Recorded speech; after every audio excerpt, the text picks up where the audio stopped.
Hey, Tim Marsh here with Safari Surf Adventures. We're with Serena Brooke, pro surfer from Australia. Just wrapped up a trip in Roti, Indonesia. Thanks, Serena, for coming out and participating with us. No problem. And Great to be here. I'd love to get your thoughts, on how the first camp went, our pilot trip, as well as your involvement. Now that you're going to be a Safari Surf Adventures coach here on this side of the world. Give me your feedback on how the first trip went.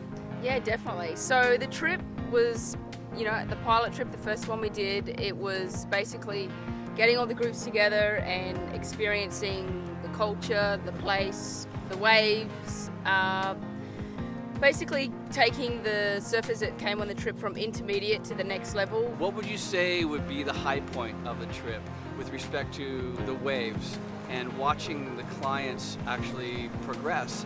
A lot of those clients, like you mentioned, really had never surfed a reef break before, especially one that's a long reef and it's winding down the reef. Probably one of the high points for me on the trip was seeing Andrew. Like he was really good. He was listening, so he would, you would give him a tip, like as in pointing his board, down the line as opposed to straight, and the level that he was at on the first day, that was something that was pretty, rewarding to see him improve and be able to get down the line. And he I think, that was pretty satisfying to see him sort of progress. And everybody on the trip, just from the first time out on the boat, being a little bit hesitant and a little bit unsure, to sort of by the end of the trip definitely going up a level, and progressing and pushing themselves and having more confidence and more ability in those type of waves.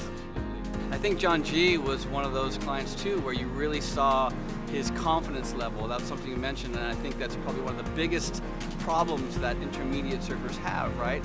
Yeah, definitely. That was great to see with Johnny. He was, from the very start of the trip, like you said, it was something really unique and different for him to surf on the Reef Break, and even doing the video analysis. A lot of these guys and girls had never seen themselves surfing on video before, so being able to pinpoint where they were and in aspect to where the wave was breaking, and learning where to sit in the right spot and all that type of thing, and the difference of a wave reeling down a long left reef break as opposed to a beach break where you're only up for a couple of seconds, all that type of thing was a whole new experience for them. So it's great to be able to join in that experience with them, but at the same time be able to watch the improvement and have them be able to see straight back what they were doing, where they were holding their arms, how they were positioning themselves in the lineup, all that type of thing. So yeah, it was definitely an element of learning on for everybody on